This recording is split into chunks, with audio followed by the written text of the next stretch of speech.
पंजाब से ईद से पहले ही बड़ी खबरें आ रही थी और यहाँ तक कि उस्मान बुज़दार के साहब के जो कि वज़ीर-ए-आला पंजाब है उनके हटाए जाने की खबरें थी, लेकिन वो उस वक्त डिफ्यूज़ हो गई। वज़ीर आज़म लाहौर आए और उसके बाद फिर बयानात आए कि ऐसा कुछ नहीं, वो कहीं नहीं जाने वाले, वो वहीं हैं। और उसके बाद हमने इसका एक तज्ज़िया लिया और उसके पीछे वजूहात ये फ़ाइनल हुई कि उस्मान बुज़दार को माइनस करके अगर किसी और को लाया जाता है तो वो कौन हो सकता है। और उसके उम्मीदवारों में सबसे ज़्यादा जो नाम लिया जा रहा था वो ज़ाहिर है चौधरी परवेज़ इलाही साहब का लिया जा रहा था और वो मजबूत उम्मीदवार भी हैं, स्पीकर सूबाई असम्बली भी हैं। उसके बाद ईद के दिन गुजर गए और उसके बाद ये भी जो खबरें उससे पहले ही मौसूल हुई, जो नैब की तरफ से रेफरेंसेस बन रहे हैं उनके ख़िलाफ़, चौधरी बरादरान के ख़िलाफ़, तो उसके बाद से फिर आज के दिन से, बल्कि कल के दिन से ही कुछ मज़ीद खबरें भी गर्दिश करने लगी और वो ये कि एक बार फिर से माइनस उस्मान बुज़दार होने वाला है और शायद इस अगस्त के महीने में के एंड तक, यानी 14 अगस्त मना चुके हों और उसके बाद 15 अगस्त से पहले या उसके करीब कुछ ना कुछ तब्दीलियाँ हो जाए और उसके बाद इसकी लॉबिंग भी हो रही है। चौधरी सरवर साहब भी मौजूद हैं। चौधरी सरवर साहब के बारे में ये कहा जा रहा है कि वो भी इस लॉबिंग का बहुत ज़्यादा हिस्सा है। किस तरफ टिल्ट हो रहा है, वो इमरान खान साहब या दूसरी तरफ, और वो उन लॉबीज़ का आपको पता भी है कि जिस तरह से वो ग्रोह चलते हैं। जहांगीर तरीन फैक्टर भी ज़ाहिर है वो भी इन्वॉल्व है, लेकिन फ़िलहाल वो डिफ्यूज़ हुआ है। ख़बरें हैं कि इसी महीने तब्दीली हो सकती है। सवाल मेरा ये है कि काफ लीग नाराज़ है पंजाब से, उनके भी तहफ़्फ़ुज़ात हैं। जो इत्तेहादी हैं पंजाब हुकूमत के, उनके भी तहफ़्फ़ुज़ात आ रहे हैं। ख़ुद उस्मान बुज़दार साहब की जो परफॉर्मेंस है उसके ऊपर भी तहफ़्फ़ुज़ात मौजूद है। इस सारे सिचुएशन को किस तरह से डिफ्यूज़ कर पाएंगे उस्मान बुज़दार साहब जो कि वज़ीर-ए-आला पंजाब हैं, और जो नई खबरें सामने आई हैं वो क्या है, इसके लिए बात करते हैं। सीनियर सहाफ़ी आसिम नसीर साहब मेरे साथ मौजूद हैं। सब बहुत बहुत शुक्रिया सर आपके वक्त का। क्या सर ये बात दुरुस्त है कि जो मामला डिफ्यूज़ हुए थे माइनस उस्मान बुज़दार साहब के उनकी जो उनको रिप्लेस किया जा रहा है, अब वो फिर से एक्टिव हो गए हैं, और उसके पीछे फैक्टर्स क्या है, उसके बिहाइंड द सीन खबरें क्या हैं? बहुत शुक्रिया अब ये है कि पॉलिटिकली, जैसे कि हमने लास्ट में जो हमारा प्रोग्राम हुआ था उसमें हम इसी पाक पंजाब की सियासत पे बात कर रहे थे, और अब क्योंकि ईद के बाद ये पहले से ही तय था कि ईद के बाद और मुहर्रम के आगाज से पहले काफी तेजी आएगी, तो शायद यही एक वजह है कि मुस्लिम लीग काफ जो है वो भी अपने पर तो हो रही है, क्योंकि मुस्लिम लीग काफ को काफी टफ टाइम आने वाले दिनों में शायद तहरीक इंसाफ की तरफ से मिले। और हमारी जो इतलात है उसके मुताबिक मुस्लिम लीग नून के बाद अब मुस्लिम लीग काफ के भी कुछ अफराद उनकी गिरफ्तारी के लिए इस वक्त नैब को हदायत दी गई है, जिनमें कहा जा रहा है कि चौधरी बरादरान की जो फैमिली के अंदर से किसी अहम शख्सियत का नाम भी है, और उसी की कड़ी है कि एक कॉल ऑफ नोटिस जो दस्तखत के लिए निकला है चौधरी नूर सलाई के हवाले से, जिसमें 7 तारीख तक तमाम रिकॉर्ड उनका मंगवाया गया है जो उन्होंने 2 साल की शुरू की थी। तो उन तमाम चीजों को देखते हुए चौधरी बरादरान अपने तहफ़्फ़ुज़ात का इज़हार करें। गुज़िश्ता रोज उन्होंने एक अहम मुलाकात की थी, और उस मुलाकात के अंदर इनकी पार्टी की मुलाकात थी जिसमें तमाम ही इनके जो सरकर्दा लीडरान हैं वो मौजूद थे। चौधरी शुजात ने उस इजलास की सदारत की थी और उसके बाद फैसला किया था कि पंजाब में क्या इत्तेहाद में रहना या नहीं रहना, इस हवाले से लाहे अमल बनाएंगे। उस लाहे अमल को मद्देनजर रखते हुए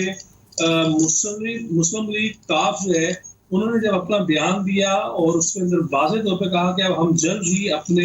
अरकान पंजाब असम्बली को बुलाएंगे और आइंदा का लाएमल तय करेंगे, तो उसके बाद बुज़दार साहब वो भी सामने आए। उन्होंने आज मुलाकात के लिए वक्त दिया, लेकिन अचानक ही कोई इस्लामाबाद से ऐसी कॉल मौसूल हुई वज़ीर-ए-आला पंजाब को कि उन्होंने आज चौधरी परवेज़ इलाही और उनके वक्त से होने वाली मुलाकात को मुलतवी कर दिया कल तक के लिए। लेकिन अभी तक जब हम ये प्रोग्राम कर रहे हैं, हमारे ज़राए यही बता रहे हैं कि कल की भी प्रोग्राम का उन्हें टाइम नहीं दिया गया तहरीक इंसाफ को, इस वक्त ये तो कह के बात टाल दी गई कि आपसे मुलाकात अब कल होगी। तो ये तमाम मैंने थोड़ा पस मंजर आपको बताया, असल में होने ही जा रहा है कि मुस्लिम लीग काफ जो है वो, क्योंकि पंजाब में इस वक्त उनका रोल, अगर अपोजिशन की तरफ जाते हैं तो वो हुकूमत में आ जाते हैं, और हुकूमत से हटते हैं तो हुकूमत वो अपोजिशन बन जाती है। तो उनकी जो अहमियत है वो खासी इस वक्त पंजाब के अवाम में अहमियत वो रखती है, उसकी खासी कदर भी की जा सकती है, लेकिन उसके साथ साथ तहरीक इंसाफ ने मुस्लिम लीग काफ के भी 7 से 8 अफराद को उन्होंने अपने शो देखिए इसमें नसीर साहब, देखिए नसीर साहब, पॉलिटिकल इंजीनियरिंग की बहुत ज़्यादा बात होती है और ये मुबैना तौर पर एग्जिस्ट भी करती है और कर भी रही है, ख़ास तौर पर पीटीआई इरा के अंदर। और जब से नून लीग की हुकूमत रही और उसमें पीटीआई ऑपोजिशन में रही, उस वक्त से ही पॉलिटिकल इंजीनियरिंग का एक सब्जेक्ट जो है वो वाज़े तौर पर सामने आया। यानी पंजाब के अंदर जो मुतबादिल है वो सिवाय परवेज़ इलाही साहब के और कोई नहीं है, या मुनस इलाही साहब के या कोई काफ लीग के अलावा और कोई मुतबादिल फिलहाल नज़र नहीं आ रहा है, इसमें कोई शक नहीं है। और वो मुतबादिल एक्सेप्ट भी नहीं करेंगे, शायद काफ लीग एक्सेप्ट भी नहीं करें। तो ये जो नई खबरें हैं, ये जो नई चेंजेस हैं, ये दरअसल जो नैब एक्टिव हुई है और जो रेफरेंसेस बनाने की बातें हो रही हैं, ये उसके बाद का एक रिटेलिएशन है। और ये दरअसल उस पॉलिटिकल इंजीनियरिंग का एक फैक्टर है कि अगर काफ लीग को साइड पर लगाया जाए तो शायद कोई मुतबादिल बुज़दार के मुतबादिल कुछ और हो सके। बिल्कुल बिल्कुल, आपने एक्यूरेट बात कर दी है। थोड़ा सा इसे मैं एक्सप्लेन कर देता हूँ कि असल में होने यही जा रहा है कि तो इससे पहले तो कहा जा रहा था कि चौधरी मुनस इलाही के हवाले से उन्हें गिरफ्तार किया जा सकता है, उनके खिलाफ की कार्रवाई हो सकती है, लेकिन साथ साथ जिस तरह की चौधरी बरादरान चौधरी परवेज़ इलाही के खिलाफ और शुजात के खिलाफ दोबारा से वो पुराना 20 साल पुराना केस शुरू किया है, कहा यह शायद उनकी कोई गिरफ्तारी के लिए भी, चौधरी परवेज़ इलाही की गिरफ्तारी के लिए भी कोई किसी किस्म के ताने बाने जोड़े जा रहे हैं। उन्होंने अपना इस वक्त जो है अपोजिशन को भी ग्रीन सिग्नल दिया हुआ है, उनके साथ बैकडोर